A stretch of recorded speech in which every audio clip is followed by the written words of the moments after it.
বিএনপির প্রার্থী ঘোষণায় উজ্জীবিত নেতাকর্মীরা। রাজনীতিতে গুণগত পরিবর্তনের অঙ্গীকার। দুটি দলকে ক্ষমতায় আনতে চক্রান্তের অভিযোগ মির্জা আব্বাসের।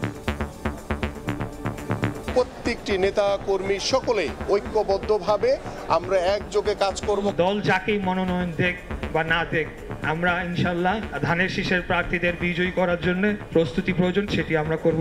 আর্থ সামাজিক উন্নয়নে আমরা সকলে একযোগে কাজ করব। দুটি দলের উপরে ভর করে সরকার টিকে আছে। এই দলগুলোকে জেতানোর জন্য সরকার যে কোনো অবৈধ প্রক্রিয়ার আশ্রয় নিতে পারে।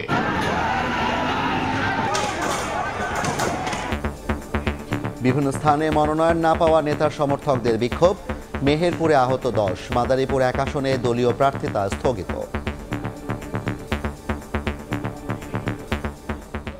দেখছিলেন প্রধান শিরোনাম। সন্ধ্যার সময় সঙ্গে আছি আমি জাফর সাদিক।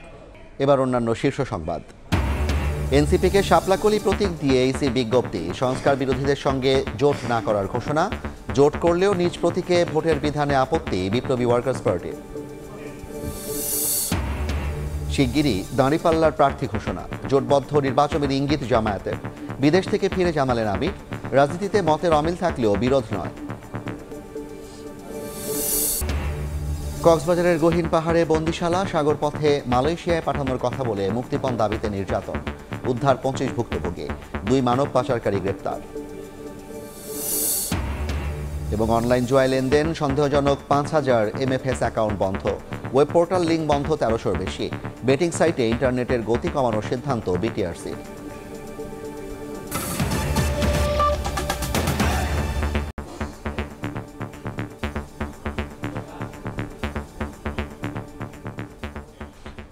জাতীয় নির্বাচনে বিএনপির সম্ভাব্য প্রার্থী ঘোষণায় উজ্জীবিত নেতাকর্মীরা। দলের প্রতিষ্ঠাতা সমাধিতে শ্রদ্ধা জানানোর পাশাপাশি নিজ নিজ এলাকায় শুভেচ্ছা বিনিময় করছেন। দলীয় কর্মীরা ঐক্যবদ্ধ থাকলে বিজয় নিশ্চিত বলে আশাবাদ ব্যক্ত করেন নেতারা। দুটি দলের ওপর ভর করে সরকার টিকে আছে মন্তব্য করে নেতারা অভিযোগ করেন তাদের ক্ষমতায় আনতে চক্রান্ত চলছে। জাতীয় সংসদ নির্বাচনের সম্ভাব্য প্রার্থী তালিকা প্রকাশের পর থেকেই বিএনপি নেতাকর্মীদের মাঝে শুরু হয় উচ্ছ্বাস। আনন্দে মাতেন দেশের সম্ভাব্য প্রার্থীর সমর্থকরা। মঙ্গলবার সকালে বিএনপির প্রতিষ্ঠাতা শহীদ রাষ্ট্রপতি জিয়াউর রহমানের সমাধিতে শ্রদ্ধা নিবেদন ও মোনাজাত করেন ঢাকা 16 আসনের দল মনোনীত সম্ভাব্য প্রার্থী আমিনুল হক। রাজনীতিতে গুণগত পরিবর্তনের প্রত্যাশা জানান তিনি। আমাদের মাননীয় ভারপ্রাপ্ত চেয়ারম্যান জনাব তারেক রহমান ইতিমধ্যে বলেছেন যে আমরা যাকেই মনোনয়ন দিব তার পক্ষে আমরা প্রত্যেকটি নেতা কর্মী সকলে ঐক্যবদ্ধভাবে আমরা একযোগে কাজ করব। এদিকে রাজধানীর নয়াপল্টনে সাবেক মেয়র বীর মুক্তিযোদ্ধা সাদেক হোসেন খোকার 6ষ্ঠ মৃত্যুবার্ষিকীর আয়োজনে তার বড় ছেলে ঢাকা 6-এর সম্ভাব্য প্রার্থী ইশরাক হোসেন বলেন, স্বাধীনতার সার্বভৌম রক্ষায় ঐক্যবদ্ধ থাকতে হবে জাতীয়তাবাদী আদর্শের নেতাকর্মীদের। দল যাকেই মনোনয়ন দেখ বা না দেখ, আমরা ইনশাল্লাহ ধানের শীষের প্রার্থীদের বিজয়ী করার জন্য প্রস্তুতি প্রয়োজন, সেটি আমরা করব ইনশাল্লাহ। একই অনুষ্ঠানে মরহুম সাদেক হোসেন খোকার দীর্ঘদিনের সহযোদ্ধা বিএনপির স্থায়ী কমিটির সদস্য মির্জা আব্বাস তাদের সম্পর্কের স্মৃতিচারণ করেন। আমরা একসঙ্গে এত ঘনিষ্ঠভাবে মিশেছিলাম এক সময়ে। মির্জা আব্বাস অভিযোগ করেন, বর্তমান সরকার আওয়ামী কায়দায় রাতের ভোটের মতো ষড়যন্ত্র করে দুটি দলকে জেতানোর চেষ্টা করছে। এই সরকার দুটি দলের উপরে, একটি তাদের নিজস্ব সৃষ্ট দল আর একটা পুরনো দল, এদের উপরে ভর করে সরকার টিকে আছে। এই দলগুলোকে জেতানোর জন্য সরকার যে কোনো অবৈধ প্রক্রিয়ার আশ্রয় নিতে পারে। সকল আওয়ামী লীগের অন্য কাউকে ভোট দেবে না, তারা দেশপ্রেমিক দলকেই ভোট দেবে।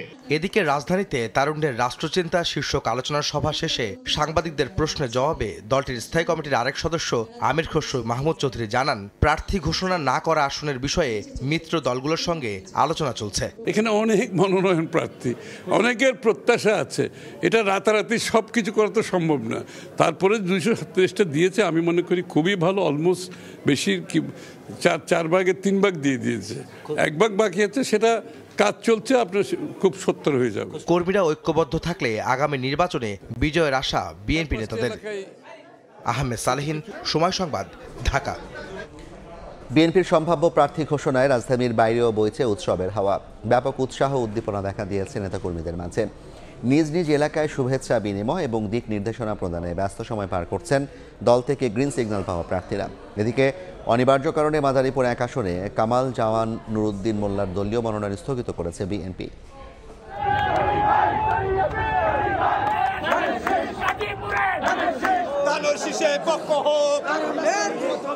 দল থেকে সবুজ সংকেত পেয়ে উজ্জীবিত বিএনপির সম্ভাব্য প্রার্থীরা। জেলায় জেলায় বইছে উৎসবের হাওয়া। মঙ্গলবার সকালে চট্টগ্রাম সাতক্ষীরায় বিএনপি প্রার্থীদের বাসভবনের সামনে ভিড় করেন নেতাকর্মী ও সমর্থকরা। ফুল দিয়ে শুভেচ্ছা জানানোর পাশাপাশি একে অপরের সঙ্গে কুশলাদি বিনিময় করেন। প্রার্থিতা পেয়ে যশোর, রাজবাড়ী ও সিলেটে মাজার জিয়ারত এবং বিশেষ দোয়া করেন বিএনপি নেতারা। ভেদাভেদ ভুলে ঐক্যবদ্ধ থাকলে বিজয় সুনিশ্চিত বলে মনে করেন তারা। যশোরের যে 6টি আসনে মনোনয়ন দান করেছেন, আমরা মনে করি এতে তৃণমূলের আশা আকাঙ্ক্ষার সাথে প্রতিফলন ঘটেছে। যারা নমিনেশন পেয়েছে এবং যারা নমিনেশনের জন্য দাবি করেছিলেন তারা যদি একত্রিতভাবে মাঠে নামেন তাহলে এই 5টা আসন আমাদের পাওয়া সহজ। যাদের এলাকায় সামাজিক ভিত্তি আছে, সাধারণ মানুষের সাথে যাদের সম্পর্ক রয়েছে, এমন প্রার্থীদেরকেই দল মনোনয়ন করেছে। এই প্রার্থীদেরকে পেয়ে আমরা জাতীয়তাবাদী দলের কর্মীরা অত্যন্ত আনন্দিত এবং খুশি। এদিকে অনিবার্য কারণে মাদারীপুর 1 আসনে কামাল জামান নুরুদ্দিন মোল্লার দলীয় মনোনয়ন স্থগিত করেছে বিএনপি। দলটির সিনিয়র যুগ্ম মহাসচিব অ্যাডভোকেট রুহুল কবির রিজভী স্বাক্ষরিত এক প্রেস বিজ্ঞপ্তিতে এ তথ্য নিশ্চিত করা হয়। ফাহরিয়া ফারজানা, সময় সংবাদ। দেশের বিভিন্ন স্থানে বিএনপি নেতাকর্মীদের উচ্ছ্বাসের উল্টো চিত্র দেখা গেছে। প্রাথমিক প্রার্থী তালিকায় জায়গা না পেয়ে ক্ষুব্ধ অনেক মনোনয়ন প্রত্যাশী ও তাদের সমর্থকেরা। কিছু জায়গায় ঘটেছে বিক্ষোভ, সড়ক অবরোধের ঘটনাও, যা গড়িয়েছে ধাওয়া, পাল্টা ধাওয়া, সংঘর্ষ, ভাঙচুর পর্যন্ত।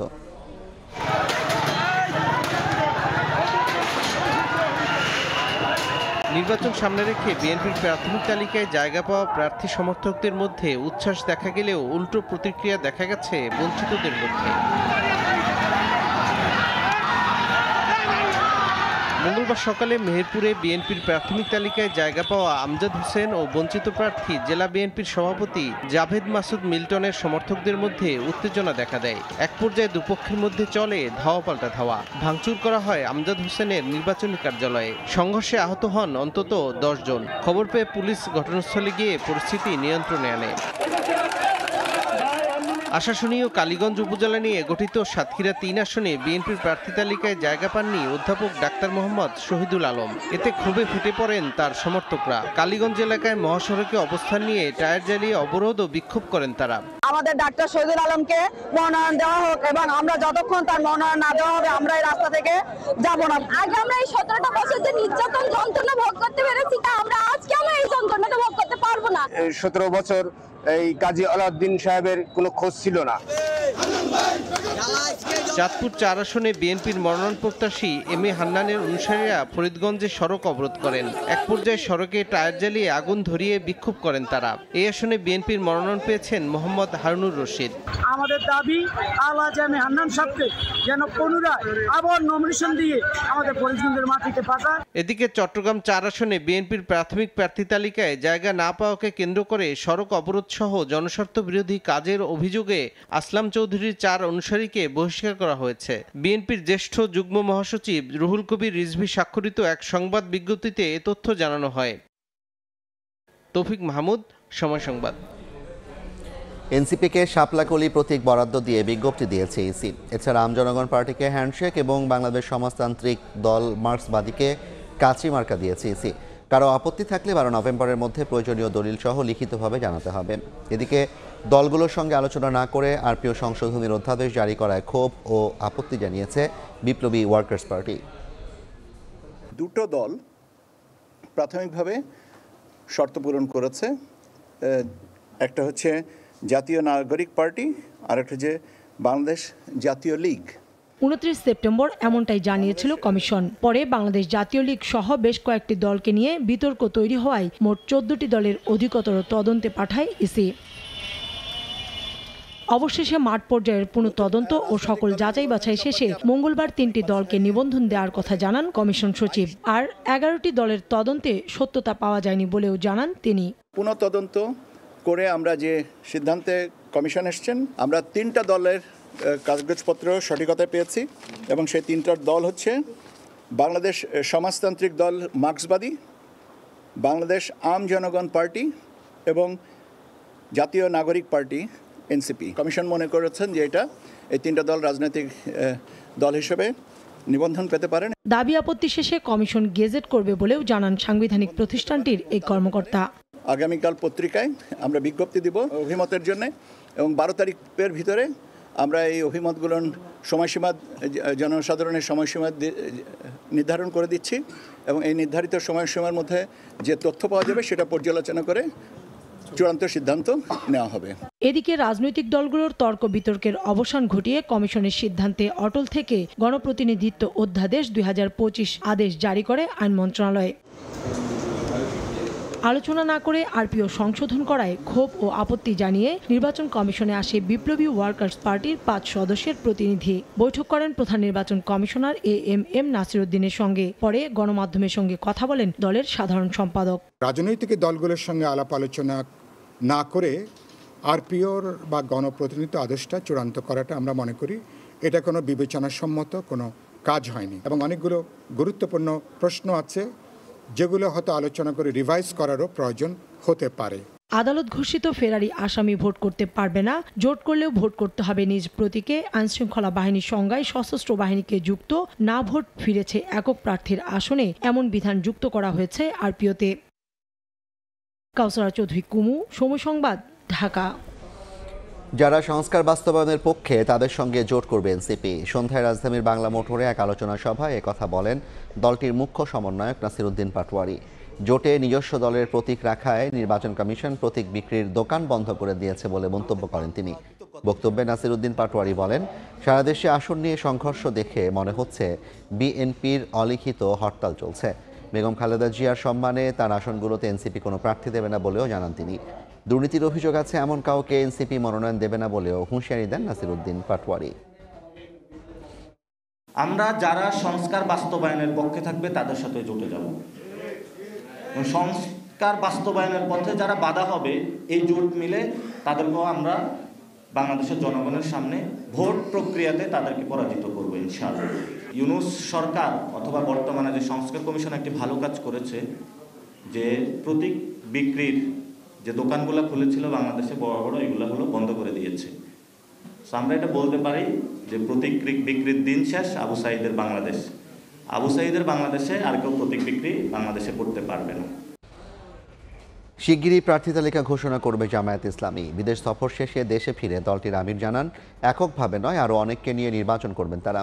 এ সময় জুলাই সনদ বাস্তবায়নের সুপারিশ নিয়ে রাজনৈতিক সংকট প্রসঙ্গে বলেন, ফ্যাসিবাদমুক্ত রাজনীতিতে মতের অমিল থাকলেও বিরোধ নেই। পিআর, গণভোট ও জুলাই জাতীয় সনদের আইনি ভিত্তি সহ নানা ইস্যুতে বিতর্ক চললেও স্পষ্ট হয়ে উঠেছে দলগুলোর নির্বাচনী প্রস্তুতি। এরই মধ্যে সামনে এসেছে প্রার্থী চূড়ান্ত করার বিষয়টি। সোমবার বিএনপির প্রাথমিক প্রার্থী তালিকা ঘোষণার পর আলোচনায় জামাতের প্রার্থিতা। এর মধ্যে মঙ্গলবার ভোরে দেশে ফিরে বিমানবন্দরে জামাত ইসলামের আমির ডক্টর শফিকুর রহমান জানালেন, সময় মতো চূড়ান্ত প্রার্থী তালিকা প্রকাশ করা হবে। তবে একা নির্বাচন করবে না জামাত, দেশ জাতির স্বার্থে ধারণ করবে আরও অনেককে। যেহেতু আমরা একা ইলেকশন করব না, আরও অনেককে আমরা ধারণ করব দেশ এবং জাতির স্বার্থে। সব দিক বিবেচনা করেই চূড়ান্তভাবে যথাসময় ইনশাআল্লাহ আমরা প্রার্থী ঘোষণা করব। বিভিন্ন দলের মধ্যে মতভিন্নতা থাকলেও তা মতবিরোধ নয় বলেও মন্তব্য করেন জামাত আমির। আমাদের মধ্যে মতানৈক্য হোক, তবে দোয়া করেন মতবিরোধ যেন না হয়। মতের ভিন্নতা থাকবে, এটাই গণতন্ত্রের সৌন্দর্য। সব দল তো এক দল নয়, সবগুলা দল ভিন্ন ভিন্ন, তাদের দৃষ্টিভঙ্গিতেও কিছু পার্থক্য থাকবে, এটাই স্বাভাবিক। 19 অক্টোবর ওমরা পালনে সৌদি আরবে যান জামাত আমির। পরে যুক্তরাষ্ট্র ও যুক্তরাজ্য সফর করেন তিনি। উম্মে হানি, সময় সংবাদ, ঢাকা। কক্সবাজারে আবারও গহীন পাহাড়ে মানব পাচারকারীদের বন্দিশালার সন্ধান পাওয়া গেছে। সাগরপথে অবৈধভাবে মালয়েশিয়া পাঠানোর উদ্দেশ্যে জড়ো করা হয়েছিল বেশ কয়েকজনকে, কিন্তু কোস্টগার্ড ও নৌবাহিনীর যৌথ অভিযানে বন্দিশালা থেকে উদ্ধার করা হয় 25 জনকে। গ্রেফতার করা হয় পাচারকারী চক্রের 2 সদস্যকে। আবারও গহীন পাহাড়ে বন্দিশালার সন্ধান। অভিযান চালিয়ে উদ্ধার করা হলো 25 ভুক্তভোগীকে। গোপন সংবাদের ভিত্তিতে নৌবাহিনীর সহযোগিতায় সোমবার টেকনাফের বাহারছড়া জুম্মাপাড়া সংলগ্ন গহীন পাহাড়ে অভিযান চালায় কোস্টগার্ড। 3 ঘন্টার অভিযানে উদ্ধার হন 25 জন। ভুক্তভোগীরা জানান, উন্নত জীবনের প্রলোভন দেখিয়ে বন্দিশালায় আটকে রেখে মুক্তিপণের দাবিতে নির্যাতন করত মানব পাচারকারী চক্র। আর যখন গড় দাঁতে চায় গড় দাঁড়িয়ে হয়তো 5 লাখ, মালয়েশিয়া দাঁড়িয়ে 3 লাখ, এন হয় আর দুর্মি কাটতে ফেলে বাইরে দিয়ে পারিবেন। ওরাবতার গলায় এরিয়ারে আরারে বেশি নির্যাতন কল হচ্ছে, আরারে হানা ফিনা নদে। মানব পাচার চক্রে 2 সদস্যকে গ্রেপ্তার করে কোস্টগার্ড বলছে, সাগর পথে মালয়েশিয়ায় পাচারের উদ্দেশ্যে লোকজন জড়ো করেছিল পাচারকারীরা। উদ্ধারকৃত ব্যক্তি ও আটককৃত অপহরণকারীর পরবর্তী আইনানুগ ব্যবস্থা গ্রহণের কার্যক্রম প্রক্রিয়াধীন রয়েছে। গত 1 মাসে অভিযান চালিয়ে টেকনাফেই 433 জন ভুক্তভোগীকে উদ্ধার এবং 53 জন পাচারকারীকে গ্রেপ্তার করেছে আইনশৃঙ্খলা বাহিনী। সুজাউদ্দিন রুবেল, সময় সংবাদ, কক্সবাজার। সন্ধ্যার সময় আরও থাকছে। কয় দল দিয়ে মাঠে গড়াবে এবারের বিপিএল জানা যাবে আজ। যাচাই বাছাই শেষে টিকে আছে 8 প্রতিষ্ঠান। গভর্নিং কাউন্সিলের সভায় চূড়ান্ত হতে পারে 6 ফ্র্যাঞ্চাইজি। অনলাইন জুয়ায় লেনদেনের সন্দেহে চলতি বছরের মে থেকে প্রায় 5000 মোবাইল আর্থিক সেবাদানকারী অ্যাকাউন্ট বন্ধ করেছে সরকার।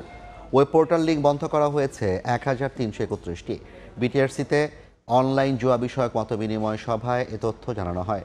সভায় বেটিং সাইটে ইন্টারনেটের গতি কমানোর প্রস্তাব তুলে ধরা হয়। একাধিকবার প্রমাণ পেলে ফোন লক করে দেওয়ার কথা বলেন অংশীজনরা। দেশে কারা বেটিং সাইট চালাচ্ছে তাদের শনাক্ত করে তালিকা দিতে আইনশৃঙ্খলা বাহিনীর প্রতি আহ্বান জানানো হয়। অনলাইন জুয়া প্রতিরোধে ডেটাবেস তৈরির সিদ্ধান্ত নেওয়া হয়েছে।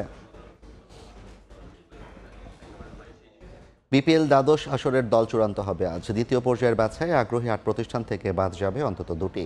ফ্র্যাঞ্চাইজি মালিকানার জন্য এবার আবেদন করেছিল 11টি প্রতিষ্ঠান। যদিও পে অর্ডার সহ নানা ইস্যুতে সেখান থেকে বাদ দেওয়া হয়েছে এসকিউ স্পোর্টস, মাউন্ট ট্রি ও বাংলা মার্ককে। টিকে থাকা 8 প্রতিষ্ঠানের মধ্য থেকেই নির্ধারণ হওয়ার কথা বিপিএল এর দল সংখ্যা। সূত্রের খবর, শেষ পর্যন্ত 6টিতে নেমে আসতে পারে ফ্র্যাঞ্চাইজি সংখ্যা। বিপিএল গভর্নিং কাউন্সিল থেকে জানানো হয়েছে, এবার 2টি বিষয়ের ওপর বিশেষ গুরুত্ব দেওয়া হয়েছে। ক্রিকেটারদের পারিশ্রমিক নিশ্চিত করা এবং আসরকে দুর্নীতিমুক্ত করতে বদ্ধপরিকর তারা। আইএমজি নামক একটি এজেন্সির মাধ্যমে আয়োজিত হবে বিপিএল এর 12তম আসর।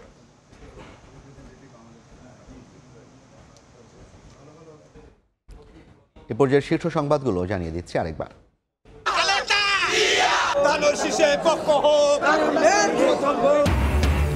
বিএনপির প্রার্থী ঘোষণায় উজ্জীবিত নেতাকর্মীরা। বিভিন্ন স্থানে বঞ্চিত নেতার সমর্থকদের বিক্ষোভ। 2টি দলকে ক্ষমতায় আনতে চক্রান্তের অভিযোগ মির্জা আব্বাসের। এনসিপিকে শাপলাকলি প্রতীক দিয়ে ইসির বিজ্ঞপ্তি। সংস্কার বিরোধীদের সঙ্গে জোট না করার ঘোষণা। জোট করলেও নিজ প্রতীকে ভোটের বিধানে আপত্তি বিপ্লবী ওয়ার্কার্স পার্টি। এবং শিগগিরই দাঁড়িপাল্লার প্রার্থী ঘোষণা। জোটবদ্ধ নির্বাচনের ইঙ্গিত জামায়াতের। বিদেশ থেকে ফিরে জানালেন আমির, রাজনীতিতে মতের অমিল থাকলেও বিরোধ নয়।